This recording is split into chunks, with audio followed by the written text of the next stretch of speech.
It's Todd at Above and Beyond Softwash. We are down in Wall Township today at a beautiful 3-story home, vinyl sided. We have a large composite deck we'll be tackling, lattice work, rails. We have some heavy black mold back here. It's just lack of sunlight. We're going to use a little stronger mix, probably a 3 or 4% in here on the concrete around the pool.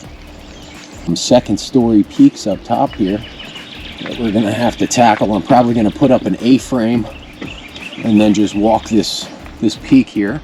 1 to 1.5 on the house. We're going to be utilizing about a 3 to 4% on the concrete. We're going to be using the SESW Southern Swag surfactant.